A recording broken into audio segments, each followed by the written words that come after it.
Subscribe करें और bell दबाएं ताकि कोई खबर रह न जाए।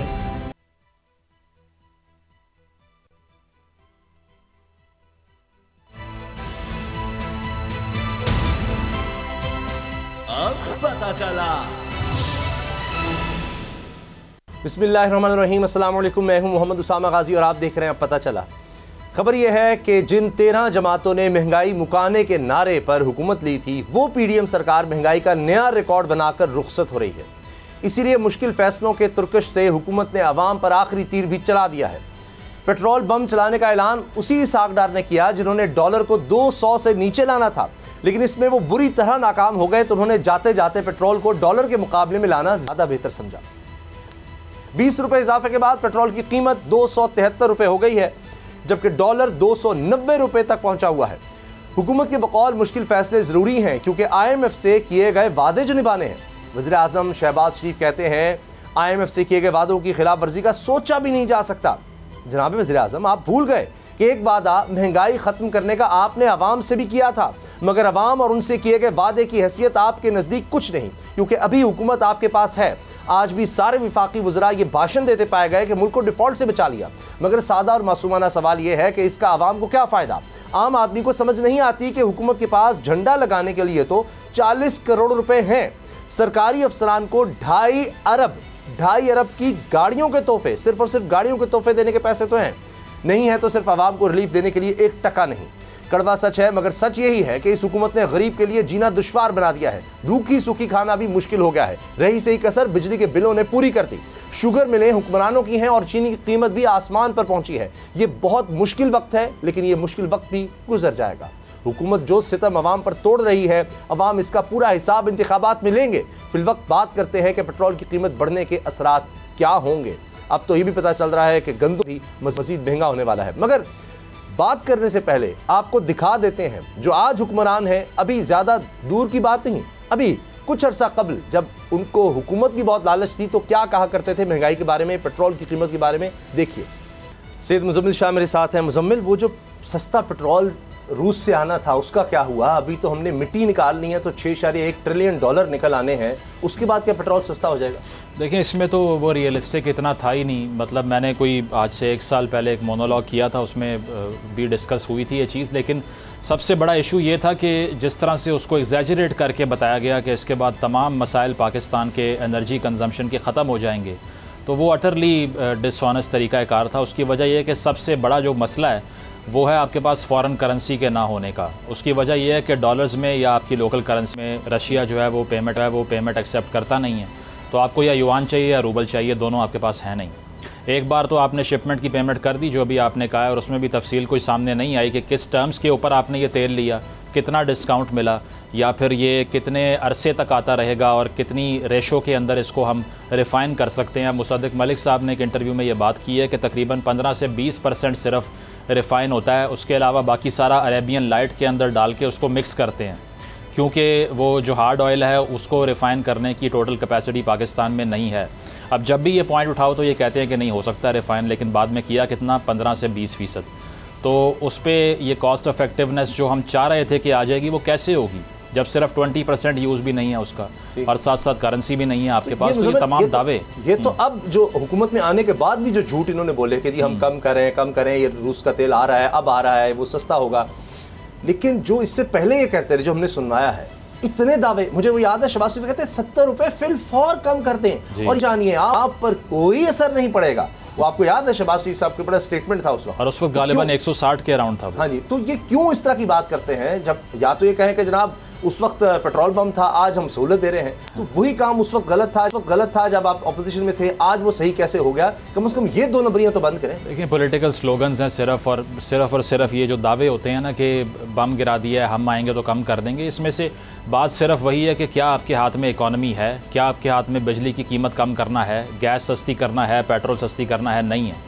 उसकी वजह यह है कि आपने दहाइयों से जो इकोनॉमिक मॉडल फॉलो किया है वो काम ही नहीं कर रहा। अब आप सिर्फ जुलाई के महीने में देख लें 28% इन्फ्लेशन में इजाफा हुआ है, 28% सिर्फ एक महीने में। तो आप क्या एक्सपेक्ट करेंगे कि इसके बाद आपने इलेक्शन में भी जाना है और ये जो पुराने बयानात आप दिखा रहे हैं इसको कौन आके डिफेंड कर सकता है कि तब जो बात हम कर रहे थे वो ठीक है और आज जो हो रहा है हमारे खिलाफ वो गलत है। मरीम मुनव्वर साहबा कह रही हैं कि इस पर तनकीद वो लोग कर रहे हैं जिनको फ़र्क ही नहीं पड़ता पेट्रोल की कीमत बढ़ने से, वो ये कह रही हैं। मेरा ख्याल है अब उनको नहीं पड़ता, इसीलिए वो दिन ब दिन इसको महंगा कर रहे हैं। लेकिन जो IMF की टर्म्स है उसके सामने आपने जो है वो सरेंडर किया और उनकी टर्म्स के ऊपर किया। आपके पास बारगेनिंग की पोजीशन नहीं है, आपके पास जो फॉरेन पॉलिसी है आपकी उसके फेलियर्स बहुत ज़्यादा हैं, आपकी जो इंटरनेशनल आइसोलेशन रही है वो आपको हिट बैक कर रही है। इसीलिए आप IMF को भी कन्विंस करते हुए आपके वज़ीर आज़म को 4 मरतबा कॉल करनी पड़ती है, जाके मिलना पड़ता है। उसके बाद आपको $1 अरब मिलता है और उसके बाद भी 9 महीने का अग्रीमेंट होता है, लॉन्ग स्टैंडिंग नहीं होता। 9 महीने बाद आपको नहीं पता क्या होना है, ना ये पता है कि ये 9 माह में जो पेमेंट आपने कमिट करवाई है उनसे ये भी मुकम्मल मिलती है या नहीं। तो ये वो हालात हैं कि इस सारी पॉलिटिकल क्लास को बैठ के सोचना चाहिए कि हम कर क्या रहे हैं लॉन्ग टर्म में। अच्छा, इसमें अब बहुत से लोग ये बात कर रहे हैं कि ये जो उन्होंने किया, बिजली 60 रुपये यूनिट तक पहुंच गई, पेट्रोल 300 की तरफ जा रहा है, डॉलर ऊपर जा रहा है, अभी हम गंदम की कीमत की बात कर रहे हैं, वो फ्लावर मिल्स वाले बैठे हुए हैं, शुगर माफिया अलग है। क्या हुकूमत का इलेक्शन में जाने का कोई प्लान नहीं है? क्योंकि ये तो नहीं होता कि हुकूमत जा रही हो तो इस तरह के फैसले करें।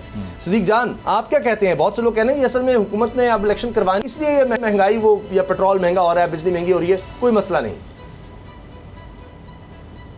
देखिए, ये दोनों चीज़ें हो सकती हैं। ये भी हो सकता है कि उनको ये बात पता हो कि हम महंगाई से 10 गुना भी ज़्यादा कर दें तब भी हमने आना है, और ये भी हो सकता है बिल्कुल कि उनको पता हो कि क्योंकि इलेक्शन तो हो नहीं रहे तो लिहाजा हम जो है वो जो भी करते रहें कोई फ़र्क नहीं पड़ता। लेकिन ये मैं आपको बता दूं कि जिस तरह की मुआशी पॉलिसीज़ पिछले 15 माह में रही हैं, अगर किसी को ये लगता है कि आज जो पेट्रोल और डीज़ल की कीमतों में इजाफा हुआ है बस ये एक्सट्रीम है, तो फिर वो थोड़ा सा जो है वो, अब मैं क्या अल्फाज इस्तेमाल करूँ, तो बहरहाल ये नज़र आ जाएगा कि ये आगाज़ है। जो इसहाक डार साहब जो है जो कुछ वो पाकिस्तानी मुईशत के साथ करके जा रहे हैं, ये सर आगे और ज़्यादा बढ़ना है, ये 300 क्रॉस करना है, पेट्रोल ने भी डीज़ल ने भी, और बहुत तबाही और बर्बादी आगे आनी है। तो ये मत समझें कि ये बहुत मतलब इतना ही था। और मुझे बताया ना, ये पिछले हम 1.5-2 माह से सुन रहे हैं कि मुश्किल तरीन वक्त गुजर गया, अब आगे अच्छा ही अच्छा है, बहुत अच्छी खबरें आने वाली हैं। तो अच्छी खबर आ गई है, पहले बिजली महंगी हुई, फिर गैस महंगी हुई, आज पेट्रोल और डीज़ल महंगा हो गया। और आप मरीम नवाज साहब खुद हमें बताया करती थी कि जब पेट्रोल महंगा होता है, डीज़ल महंगा होता है तो सब्ज़ी भी महंगी हो जाती है, आटा भी महंगा हो जाता है, अशिया ज़रूरत जो है वो सारी महंगी हो जाती हैं, ट्रांसपोर्टेशन क्योंकि महंगी होती है। ये सारी बातें तो मरीम नवाज साहब ने खुद हमें बताई थी। तो ये जो सारी सूरत हाल है उसमें आने वाले हालात बहुत टफ हैं। जब अगस्त के बिजली के बिल आएंगे और साथ ये पेट्रोल और डीज़ल की जो कीमतों में इजाफा है इसका जब इम्पैक्ट आएगा तो आप खुद अंदाज़ा लगाएं कि इस वक्त जो लोगों के हालात हैं उसमें और कितनी शिद्दत आएगी। तो अल्लाह ताला रहम करे, अल्लाह ताला करम करे। बहरहाल कोई अच्छी चीज़ नज़र नहीं आ रही, आने वाले हालात बहुत ख़राब नज़र आ रहे हैं, आने वाले हालात बहुत खौफनाक नज़र आ रहे हैं।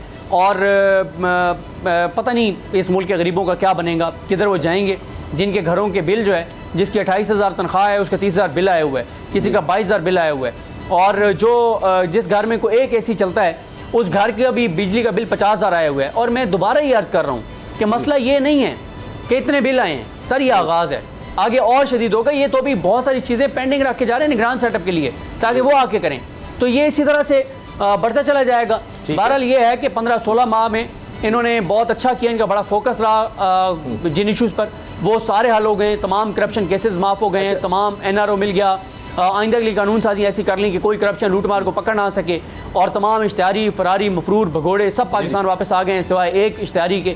तो ये अचीवमेंट्स हैं इनकी, तो एक लंबी फहरिस्त है इनकी अचीवमेंट्स की। और अब आप देखें ना कि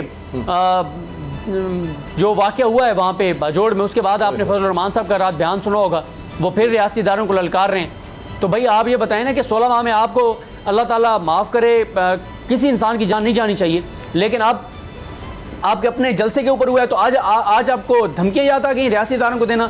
जब 100 नमाजी शहीद हुए थे पेशावर में, उसके बाद आपने क्या किया?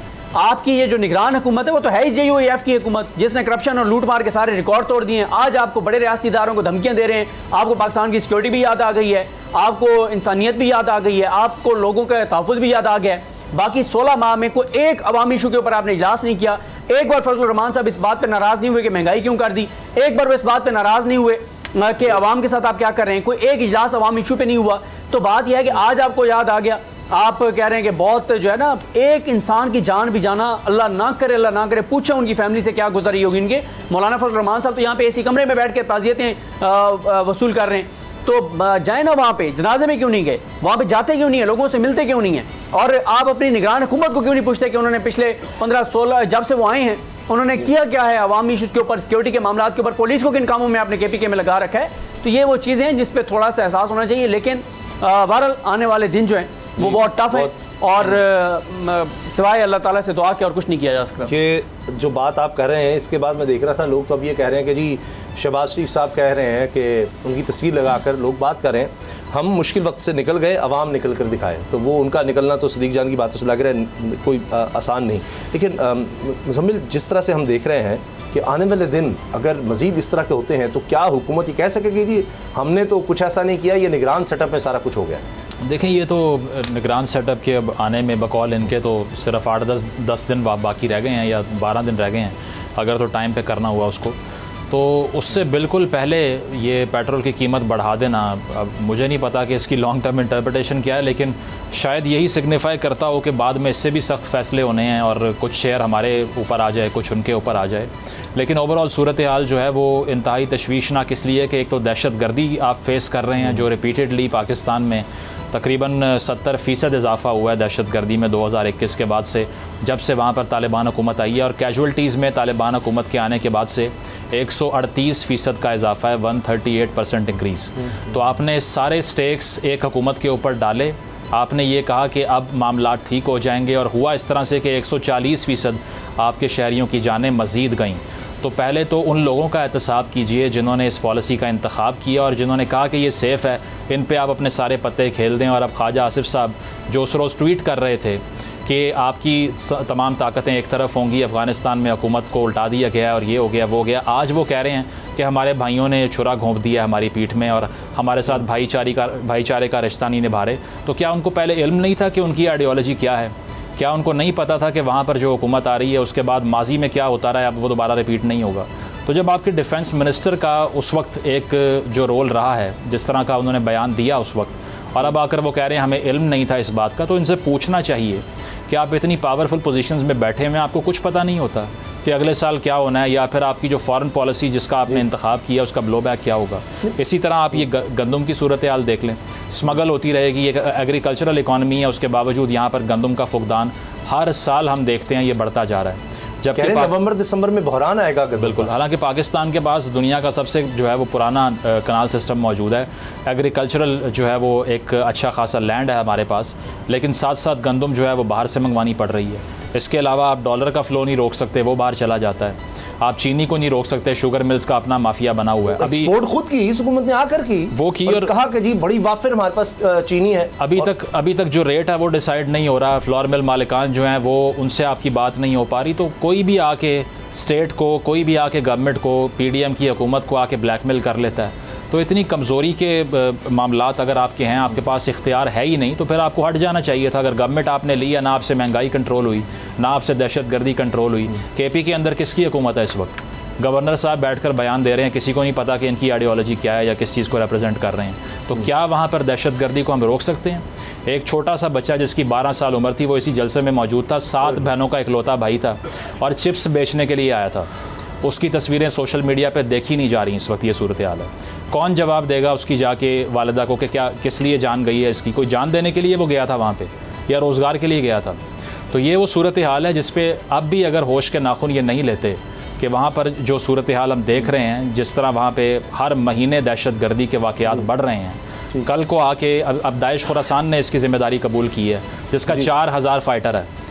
4000 फ़ाइटर उनका हो गया, 7-8 हज़ार TTP का हो गया। बॉर्डर पर अलग जो है वो आपको रेजिलियंस देखने को मिलती है उनकी तरफ से। तो मुझे तो नज़र ये आ रहा है कि एब्सोल्यूट केओस है और कोई सीरियसनेस नहीं है। ये सिर्फ सेनेट से वो बिल पास करवा रहे हैं कि 1 साल के लिए किसको हम बंद कर सकते हैं, इसके अलावा कुछ नहीं पता है। और उसमें पॉलिटिकल अल्फाज इस्तेमाल हो रहे हैं, यानी ये कोई पॉलिटिशियन हो उसके लिए। ये दहशत गर्दों के लिए तो कोई उस तरह का नज़र नहीं आ रहा, ना हमें कोई उस तरह का कोई बैठक नज़र आ रही है, कोई इजलास नज़र आ रहा है। लेकिन ये जो बात पहले सदीक आपने की कि मुआशी तौर पर भी मुजम्मिल ने कहा कि अगर हम अमनो मान का देखें उस तरफ भी हमें कोई सीरियसनेस ही नज़र नहीं आती। शहबाज शरीफ ने कितने आराम से कह दिया जी 75 साल से हमने मुल्क को लूटा है, तो उसमें 30 साल तो आपने लूटा है, बर्बादी तो आपने की है, ना उसका कोई हिसाब, ना अब आइंदा का कोई लाहेमल देकर जा रहे हैं कि हमने ये दहशत गर्दी से ही, ये जो माशी तबाही है इससे किस तरह से बचना है।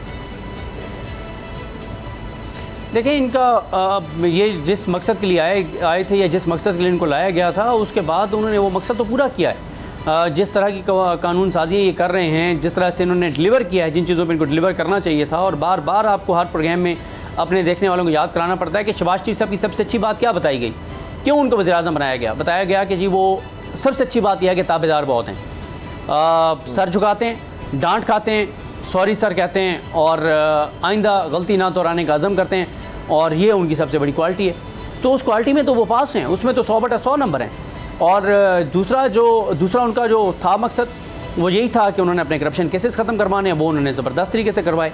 सिर्फ एक चीज़ वो नहीं करवा सके इस पूरे 15-16 माह में, और वो था कि वो अपने भाई को उनके दौर में वापस आ जाते, लेकिन वो इसलिए नहीं आए कि वो 15-16 माह में कोशिश करते रहे कि किसी जज के साथ उनकी मुलाकात हो जाए, जो जज उनको बताए कि जी आपको एक लम्हे के लिए भी जेल नहीं जाना पड़ेगा, आपको अरेस्ट नहीं होंगे और आपको मैं रिलीफ दे दूंगा। और वो मुमकिन नहीं था, क्योंकि वो सज़ा याफ्ता मुजरिम है, वो मुलजिम नहीं है। मुलजिम को रिलीफ देना आसान होता है, जो मुलजिम कहता है कि जी मैं आके सरेंडर करने को तैयार हूँ, आप मेरा केस चलाएं। लेकिन मुजरिम का यह है कि तो मुजरिम के लिए बड़ा मुश्किल है, क्योंकि पाकिस्तान की तारीख में शायद ये पहला केस था। अच्छा, आप जो है लोगों से भी मिलते हैं, अच्छा रिपोर्टर से मिलने का, चूंकि आप ब्यूरो चीफ भी हैं, तो बड़ा अच्छा होता है कि रिपोर्टर जाकर फील्ड में जाकर लोगों को देख रहा होता है। हम मीडिया में देख रहे हैं, क्या ये हुकूमत चले जिस तरह आई है उसी तरह नहीं समझते हम दोबारा आ जाएंगे, ये इलेक्शन नहीं होंगे, ये सब इनके लिए इतना आसान होगा लोगों से आंखें चुराना, इस तरह सिस्टम चल जाएगा। जो बर्बादी हम देख रहे हैं मईशत के हवाले से अलग है कि जी सागडर साहब आ गए वही रहेंगे, उन्होंने फैसले देर से लिए, उसका हम खिमाजा भुगत रहे हैं। सियासी तौर पर अगर देख लें, कॉन्स्टिट्यूशनल क्राइसिस देख लें, इदारों का देख लें, अमन अमान की सूरत हाल देख लें, ये 1.5 साल में हमने सिर्फ तबाही देखी है। ये लोग बड़ी आसानी से बच जाएंगे। देखिए ये दोबारा बिल्कुल आप जाएंगे, और सिस्टम पता नहीं आप किसको कह रहे हैं, वो सिस्टम भी चलता रहेगा। हाँ, अगर 25 करोड़ लोग हैं, 24-25 करोड़ पाकिस्तान की आबादी है, तो उनमें से 18 करोड़ लोगों का बुरा हाल होगा, उनके घर नहीं चलेंगे, सिस्टम भी चलता रहेगा, ये भी आ जाएंगे, कोई मसला नहीं है। इनका आना क्या मसला है? पहले क्या है जो नहीं हुआ।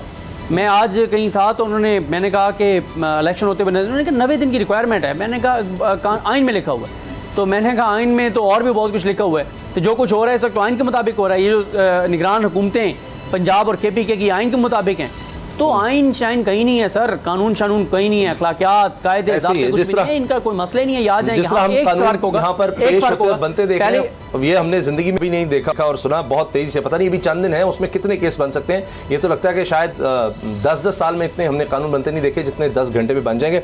ब्रेक लेंगे और ब्रेक के बाद करेंगे वो मामला जिस पर हुकूमत की भरपूर तवज्जो है, इदारों की भी, इलेक्शन कमीशन, वो है तोशाखाना का केस।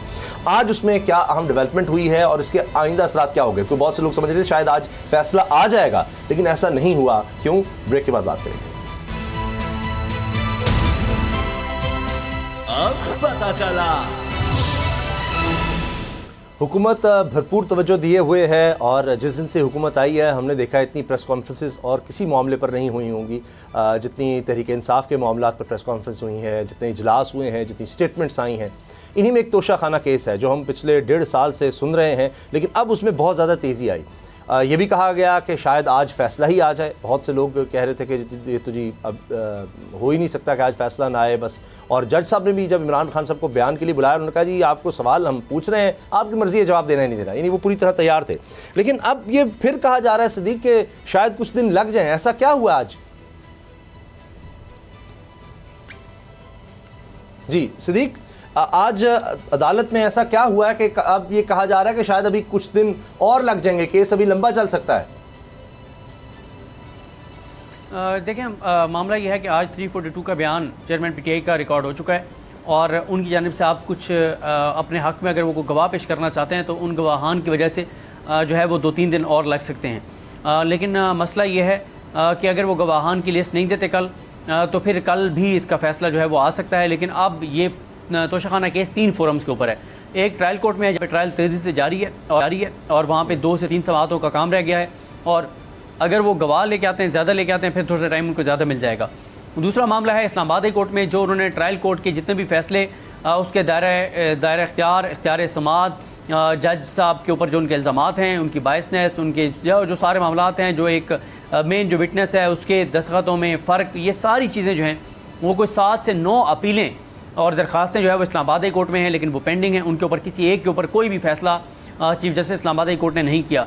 और एक दरखास्त अब सुप्रीम कोर्ट ऑफ पाकिस्तान में है, जिस पे कल 11:30 बजे समाअत है, वो बहुत इंपॉर्टेंट है। ये उसी बेंच के सामने है जिसमें जो याही अफरीदी साहब हैं, मज़ाहिर अली अकबर नकवी साहब हैं और जस्टिस मुसरत हिलाली साहब हैं। अच्छा, यहाँ पर मामला यह है कि पहले भी 27 जुलाई को भी सुप्रीम कोर्ट के पास गया था। सुप्रीम कोर्ट ने वर्बल ऑब्जर्वेशन दी थी कि सबसे पहले बुनियादी तौर पर इख्तियार समाअत का फैसला होना चाहिए, जी, ज्यूरिडिक्शन का फैसला होना चाहिए। और सुप्रीम कोर्ट ने वर्बल ऑब्जर्वेशन के साथ रिटर्न में ये नहीं लिखा था और मामला भेज दिया था दोबारा इस्लामाबाद हाई कोर्ट को। इस्लामाबाद हाई कोर्ट में ये 26 की बात है, 26 जुलाई की। 27 जुलाई को ऑलरेडी दरखास्तें जो है वो फिक्स थी चेयरमैन तहरीक इंसाफ की। लेकिन हुआ ये कि सुप्रीम कोर्ट के फैसले के बाद बजाय इसके कि 27 को बाकी दरखास्तें भी साथ लग जाती हैं और उन पर समाअत करके कोई फैसला हो जाता, उस दिन जो दरखास्तें समाअत के लिए मुकर्रर थी उन पर भी समाअत नहीं हुई सुप्रीम कोर्ट के ऑर्डर को बुनियाद बना के। और उसको 27 को समाअत करके आमिर फारूक साहब ने 3 अगस्त तक के लिए मुलतवी कर दिया। जो स्टे का ऑर्डर है उसके ऊपर कोई ऑर्डर नहीं किया कि मैं स्टे ग्रांट कर रहा हूँ या रिजेक्ट कर रहा हूँ, क्योंकि जैसे ही वो रिजेक्ट करेंगे स्टे की दरखास्त तो वो फ़ौरन जो है वो फिर सुप्रीम कोर्ट में चली जाएगी। तो इसलिए वो उनके पास पेंडिंग है। अब इधर से इनकी जानिब से इल्ज़ामात लग रहे हैं, जजेस पे इल्ज़ामात लग रहे हैं कि वो बाइस्ड हैं और एक बड़ी गेम है उसका हिस्सा है, इस तरह के इल्ज़ामात लग रहे हैं तहरीक इंसाफ के वकला की जानिब से। दूसरी तरफ अब ये मामला मैंने आपको बताया कि 3 फोरम्स के ऊपर है। एक ट्रायल कोर्ट में जहाँ तेज़ी से चल रहा है, दूसरा इस्लामाबादी कोर्ट में है जहाँ पे लंबी लंबी तारीखें चल रही हैं, कोई फैसले नहीं आ रहे, और तीसरा जो है वो सुप्रीम कोर्ट में अब ये मामला दूसरी बार गया है। और इस्तदा यही है उनकी तहरीक इंसाफ के वकला की कि जनाब जब तक इस्लामाबाद हाई कोर्ट बुनियादी सवाल का फैसला नहीं कर देती कि इख्तियार समाअत है या नहीं है, उस वक्त तक कम से कम आप स्टे कर दें। तो आप देख रहे हैं कल स्टे मिलता है नहीं मिलता, और अगर स्टे नहीं मिलता तो फिर इस्लामाबाद हाई कोर्ट से तो ये भी हो सकता है कि 3 को समाअत ही ना हो। अगर जज साहब उस दिन छुट्टी पे हुए 3 को समाअत ही नहीं होगी, और हो सकता है फिर 10-15 दिन आगे वो मामला चला जाए और इस दौरान जो है वो ट्रायल कोर्ट से फैसला हो जाएगा। तो नायली तो 100 नहीं 1000% नज़र आ रही है और बड़ी जल्दी नज़र आ रही है। ये इनकी आखिरी कोशिश है तहरीक इंसाफ को वकला की कि किसी तरह से सुप्रीम कोर्ट से स्टे मिल जाए। लेकिन स्टे मिल भी जाएगा, कितने दिन का मिल जाएगा? 2, 4, 5, 6, 10 दिन, इससे ज़्यादा क्या है? अल्टीमेटली तो फैसला जो है वो इस अदालत से होना ही है। आखिरी कोशिश जो है वो सुप्रीम कोर्ट है, आखिरी उम्मीद भी सुप्रीम कोर्ट है। लेकिन मुजम्मिल ये नज़र आ रहा है कि इसमें तो नाअहली पक्की है। लेकिन और केसेस तो वैसे है 180, लेकिन क्या हुकूमत के लिए काफ़ी होगा कि तहरीक इंसाफ के चेयरमैन नाअहल हो गए? देखिए, इसमें तो जो आखिरी उम्मीद है वो सुप्रीम कोर्ट ही है इनकी। उसकी वजह यह है कि वैसे तो हमने देखा है माजी करीब में ही इस नौइयत की दरख्वास्तें जो कल उन्होंने सुप्रीम कोर्ट में दी है वो रिजेक्ट हो जाती हैं, निपटा दी जाती हैं, लेकिन वो एक्सेप्ट कर ली गई है। गुड लक दोबारा से कह सकते हैं इसको उनकी। तो वाहिद उम्मीद वही है कि वहाँ से कुछ डिले आ जाएगा इस सारे मामले में। अदरवाइज़ इस केस की प्रोसीडिंग से वो बिल्कुल नाखुश हैं। उन्होंने आज कोर्ट के अंदर भी ये बात की है कि 70 साल में किसी से तोशाखाना का रिकॉर्ड मांगा है इलेक्शन कमीशन ने जो मेरे से मांग रहे हैं। हालांकि वो ख़ुद कहते हैं कि 70 साल में बाकी सब ने चोरी की है, मैं अपनी हर चीज़ रिकॉर्ड पर लेके आऊँगा। लेकिन वो इस बात से ही मुतमईन नहीं है कि मुझसे रिकॉर्ड क्यों मांगा। फिर वो कभी किसी और को नामज़द करते हैं। गवाहान पे भी वो मुतमईन नहीं है, जो कह रहे हैं वो कल पेश करेंगे। अब देखना ये है कौन से गवाह वो लेकर आते हैं, क्योंकि क्लेम तो कर दिया, उसी बेसिस पे हमने कल तक समाअत को मुलतवी होते हुए देखा है। तो लगता यही है कि सुप्रीम कोर्ट से इस मामले को थोड़ी सी एक्सटेंशन मिल सकती है, लेकिन इसको ड्रॉप करना या फिर इसमें कोई रिलीफ मिलने का इम्कान मुझे कम दिखाई देता है। और वो उनके अपने बिहेवियर से, उनके वकला के आर्गूमेंट से लगता है, जितना वो डिस्प्यूट कर रहे हैं इस चीज़ को, तो पहले से एजेंडा तैयार है कि सारा सिस्टम हमारे ख़िलाफ़ काम कर रहा है। इससे पहले जितने वज़ीर आज़म सर्विंग 2/3 अक्सरियत के साथ अदालतों के दरवाज़ों से घर गए हैं वो बिल्कुल ठीक गए हैं। लेकिन मेरे अगेंस्ट जो भी हो रहा है, जिस भी कोर्ट से होगा वो गलत होगा। उसमें बेंच भी बायस्ड होंगे, उसमें तमाम साजिशी अनासर भी मुलविस होंगे, क्योंकि इसमें जो है वो एक्यूजेशन मेरे ऊपर लगाई गई है और मैं तो सादिक और अमीन डिक्लेयर हो चुका हूँ। तो इसीलिए ना उनका वर्कर, उनका फॉलोवर, कल्ट फॉलोवर कहना चाहिए वैसे तो, वो इस बात को बिल्कुल एक्सेप्ट नहीं करेगा कि उनके अगेंस्ट कोई फ़ैसला आ गया, और ना उससे कोई फ़र्क पड़ेगा, क्योंकि जो क्रेडिबिलिटी वो मेंटेन करना चाहते हैं वो उनका नैरेटिव बन चुका है। लेकिन ये हमने मियां नवाज शरीफ साहब के हवाले से देखा, जरदारी साहब, उनके केसेस, सरे महल भी मुझे याद आता है, उसमें भी वो बाद में पता लगा जी बेच दिया है। लेकिन वो आपने जो सपोर्टर का कहा उसकी एक अपनी एक ज़ाहिर वाबस्तगी होती है। मगर ये सिद्दीक जान मुख्तसर ये बताएं कि असल में मामला है क्या? एक तरफ तहरीक इंसाफ के चेयरमैन है, वो कहते हैं जी मैंने ली, रिकॉर्ड में मौजूद हैं, सब ये करते हैं, घड़ियाँ उसके बाद जनाब ख़रीद कर मैंने बेच दी। अब इलेक्शन कमीशन का मामला क्या है? उनके गोशवारों में सही तरह नहीं उनको डाला गया, ये कहते हैं जी मैंने उस पर टैक्स भी दे दिया। मसला फिर कहाँ है जब ये इल्ज़ाम लगाया जाता है कि जी गाड़ियाँ बेच कर लोग और शो भी कर दिया JIT में मरीम साहबा ने कि जी मैंने तो ये 95 लाख रुपया कमाया है इस गाड़ी को बेचकर, जो वो नहीं बेच सकती थी। तो माजी में तो ये हो चुका है। देखें बिल्कुल, मैं पहले उस पर आ जाता हूँ जिस तरह से मुजम्मिल साहब कह रहे हैं। देखें मियाँ नवाज शरीफ और आसिफ अली जरदारी और इस केस में ज़मीन आसमान का फ़र्क है। मियाँ नवाज शरीफ के जो केसेस हैं वो ये हैं कि उनके लंदन में फ़्लैट्स हैं और जिसकी आज तक वो मनी ट्रेल नहीं दे सके कि पैसे कमाए कैसे, बाहर भिजवाए कैसे और सोर्स ऑफ इनकम उनका क्या था, इसकी जो उन्होंने असासे जदादें बनाई हैं इनका सोर्स क्या है। फिर जिस दौरान का वो ये क्लेम करते हैं कि जनरल परवेज़ मुशर्रफ ने यहाँ से उनको जाने पर मजबूर कर दिया था, जो कि बाद में झूठ साबित हुआ। डील करके गए थे, जो दीगर ममालिक थे, दोस्त ममालिक थे, उनको इन्वॉल्व करके। तो उस वक्त ये कहते हैं कि 1 टका नहीं था हमारे पास। तो अगर आपके पास 1 टका नहीं था तो हसन नवाज़ ने इतने मुल्कों में कारोबार कैसे इस्टेब्लिश कर लिए, हुसैन नवाज़ ने कैसे कर लिए। तो ये सारी वो चीज़ें हैं जिसकी आज तक वो मनी ट्रेल नहीं दे सके। और मरीम नवाज़ साहबा भी कोई टेक्निकल बुनियादों पे उनको बरी किया गया है या करवाया गया है, वो कोई मनी ट्रेल दे के बरी नहीं हुई। तो एक तो है उनका मामला। जहाँ तक जरदारी साहब का मामला है, जरदारी साहब का मामला भी ये है कि उनके मामले में भी सरकारी ख़जाने का पैसा इन्वॉल्व है। जो उनके ऊपर केस है उसमें सारी चीज़ें मौजूद हैं कि किस तरह से सरकारी ठेके दिए जाते थे, फिर कैसे किकबैक्स आते थे, चेक नंबर, हर चीज़ वहाँ पर मौजूद है। तो यहाँ पे जो एक बहुत ज़्यादा बात होती है और बार बार होती है कि जनाब वो सुप्रीम कोर्ट से रिलीफ मिल जाता है, सुप्रीम कोर्ट से रिलीफ मिल जाता है। देखें सुप्रीम कोर्ट में लास्ट 2 केसेस हैं, उनमें तो याह्या अफरीदी साहब थे। इसलिए आपने देखा कि हुकूमत की जानिब से कोई इल्ज़ाम नहीं लगाया गया कि कोई जो है वो जो हम ख्याल जज या फलाने जज जो इल्ज़ामात लगते हैं। मसला ये है कि बड़ी सादा सी बात है कि अच्छा मियाँ नवाज शरीफ के केसेस में कभी ऐसे नहीं हुआ था कि दायरा इख्तियार अदालत का इख्तियार समात के ऊपर फैसला बाद में हो और केस का फैसला कभी भी नहीं हुआ।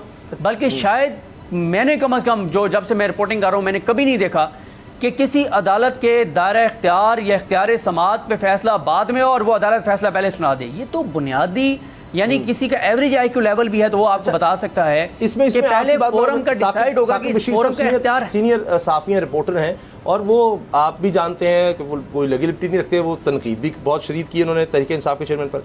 मैं देख रहा था उन्होंने भी ये कहा कि जी 180 से ज़्यादा जब मुकदमात आप बनाएंगे जिनमें से 140-45 वैसे ही बोगस होंगे तो और 4-5 ऐसे होंगे जो केस बनते हैं। ये उनका ख्याल है जो बड़ी शदीद तनकीद करते रहे हैं। तो ये भी एक पॉइंट ऑफ व्यू है कि आपने केसेस इतने बना दिए हैं तो फिर अदालतों से रिलीफ ही मिलेगा ना। बिल्कुल ऐसे ही है। देखिए ना अब अभी भी जो अभी देखें ना इलेक्शन कमीशन का कल भी मैंने जिक्र किया था कि इलेक्शन कमीशन जिन गवाहों को लेकर गया था, अब इलेक्शन कमीशन की दरख्वास्त जो है वो मुस्तरद हुई है ट्रायल कोर्ट से।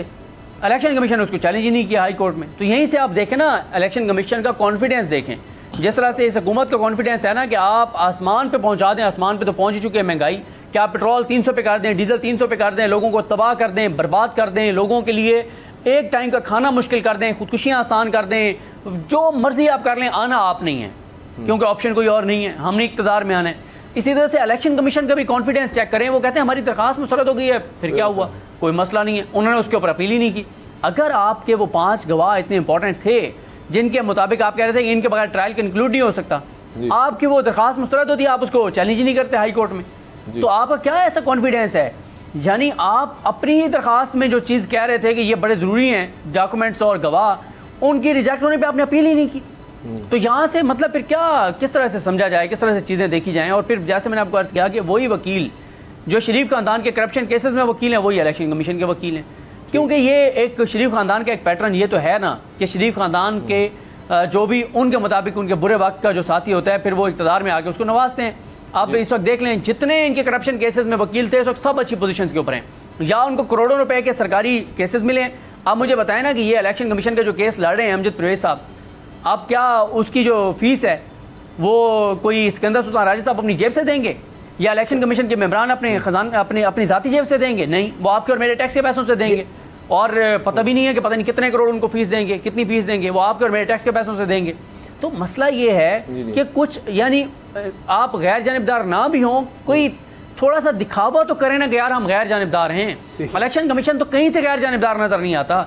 इसी तरह के इलेक्शन कमीशन का एक केस और भी है ट्रायल कोर्ट में, वो इनका गिलानी साहब के बेटे की वीडियो वाला है जो वाज़ेह तौर पर वीडियो मौजूद है, उन्होंने एतराफ़ किया हुआ है उस वीडियो का कि हाँ ये मेरी वीडियो है, हाँ ये सारे कुछ हो रहा है। उसके ऊपर सितंबर की तारीख पड़ गई, उसके ऊपर अभी तक फर्द जुर्म आयद नहीं हुई। तो बात यह है कि इलेक्शन कमीशन का वाज़ेह तौर पे बदनीयती भी नज़र आ रही है, उनकी जो भी उनकी जानिबदारी वो सारी चीज़ें नज़र आ रही है। अच्छा एक और आप इंटरेस्टिंग बात देखिए, कल से एक बड़ा प्रोपेगेंडा, मैं तो उसको प्रोपेगेंडा ही कहूँगा या जो भी उसको एक किया जा रहा है, वो जो इलेक्शन कमीशन ने ख़त लिख दिया निगरान वज़ीर आला KPK को जी जी कि आपके जितने मिनिस्टर इन्वॉल्व हैं इसमें जो पॉलिटिकल एक्टिव उन सारों को फारिग करें। आपको पता है इसके पीछे गेम क्या है? इसके पीछे गेम ये है कि पीपल्स पार्टी के तहफ़्फ़ुज़ात हैं, वो तहफ़्फ़ुज़ात के इज़हार कर चुके हैं। वो कहते हैं कि जनाब जो इलेक्शन का जब अनाउंसमेंट होगी तो इस निगरान हुकूमत को आप चेंज करें। अब इलेक्शन कमीशन ने ख़त लिख दिया है, लेकिन देखें ना कितनी ज़बरदस्त उनकी ब्रांडिंग हो रही है कि यार देखें ना गैर जानिबदार तो है इलेक्शन कमीशन ने देखें खत लिख दिया है कि फारिग करें उन लोगों को जो पॉलिटिकल एक्टिविटीज़ में। और भाई टीवी पे बैठ के एतराफ़ कर रहे हैं वो कि जितने मिनिस्टर्स हैं KPK निगरान हुकूमत में सबके सब पॉलिटिकल हैं, सबके सब जानिबदार हैं। 1 घंटे के अंदर अंदर इनको फारिग करना चाहिए था, लेकिन इतनी जुर्रत कहाँ है सर? लेकिन निगरान हुकूमत आपको पता है कितनी पावरफुल है। बिल्कुल ठीक। मैं तो उस दिन समझ गया था जिस दिन अगर इलेक्शन कमीशन जो उसका काम है इलेक्शन करवाना, वो ही नहीं उसने कहा जी मैंने करवाने 90 दिन में, और उसके बहाने नजर आ रहे थे कि पहले रकम नहीं है, अब जी सिक्योरिटी नहीं है, अब रिव्यू, तो उसके बाद तो बात ही खत्म हो जाती है जो उसका बुनियादी काम है जिसलिए ये इदारा बनाया गया। आखिर में हम बात करेंगे जो मामला सुप्रीम कोर्ट में लार्जर बेंच का है। अब ये बड़ा अहमियत इख्तियार इसलिए कर गया है कि इसमें नामवर लोग यानी इनमें साबिक चीफ जस्टिस भी हैं, वो भी दरख्वास्त गुजार हैं, एतजाज़ एहसन साहब हैं, सिविल सोसाइटी है, फ़ौजी अदालतों का मामला है। मुज़म्मिल इसमें अब बात आ गई है एक दफ़ा फिर फुल कोर्ट की। कुछ जजेस जो हैं वो पहले ही कुछ केस नहीं सुनना चाहते, अब ये फुल कोर्ट में अगर मामला जाता है तो लगता है कि शायद एक ये कि जी तमाम सुप्रीम कोर्ट के जजेस जो हैं वो इकट्ठे होकर एक बात कर रहे हैं क्या फ़ौजी अदालतों में चल सकता है नहीं चल सकता। एक तरफ हुकूमत का मौक़िफ़ है, दूसरी तरफ एतजाज़ एहसन जैसे सीनियर वकला भी हैं, साबिक चीफ जस्टिस भी हैं, वो भी इस केस को लेकर गए हुए हैं। इसमें क्या आप देख रहे हैं, क्या नज़र आ रहा है इस केस के हवाले से? देखिए इसमें PTI के जो वकील हैं बेसिकली ज़ुबैरी साहब की बात कर लें, शुएब शाहीन साहब की बात कर लें, वो तो अपोज़ कर रहे हैं इस चीज़ को फुल कोर्ट को भी, और वो ये कह रहे हैं कि जल्द अज जल्द फ़ैसला होना चाहिए इसका, इससे मज़ीद जो है वो टाइम बाय होगा, टाइम कंज्यूम होगा। तो देखना इसमें यही है क्योंकि प्रेसिडेंट सेट होगा इस पर, जिस तरह से हमने देखा है रिसेंटली वाक़यात सारे हुए हैं, और उसके बाद जो नई डिबेट ओरिजिनेट की है क्या आया किस बेसिस पे ट्रायल होने चाहिए, उनका स्कोप क्या होना चाहिए, किस किस के अगेंस्ट होने चाहिए। तो फिर उसके बाद में क्लैरिफिकेशंस भी आती रहीं कि ख़वातीन और 18 साल से कम उम्र बच्चों का ट्रायल नहीं होगा, और चीज़ें क्लैरिफाई होती रहीं। लेकिन फ़ैसला मेरा ख्याल है कंसेंसस से हो, तो चाहे वो कोई भी केस हो, किसी भी नौइयत का हो, प्रेसिडेंट के तौर पे हिस्टोरिकली बेहतर रहता है। लेकिन जिस तरह से फ़रीक़ैन इसको अपोज़ भी कर रहे हैं तो हो सकता है कि दोबारा से ग्रे एरिया में चला जाए। तो इस पे अनएक्सपेक्टेड ही कोई मुझे लगता है कि होगा कल कोई डेवलपमेंट, क्योंकि इसको प्रेडिक्ट करना इज़ वेरी डिफ़िकल्ट। लेकिन सदीक इन मामलात पर आप बेहतर रोशनी डाल सकते हैं। कुछ ऐसे भी फैसले आए हैं कि वो गवाहान उस तरह नहीं है, फुटेजेस नहीं है, अभी मेरा ख्याल है पिंडी बेंच का हाई कोर्ट का फैसला है, तो उससे भी ये तासुर जाता है कि जी जो हमारे कन्वेंशनल कहें जो हमारी सिविल कोर्ट्स हैं वहाँ पर चीज़ों को बड़ा बारीकी से देखा जाता है और उस वजह से फिर कन्विक्शन नहीं हो सकती।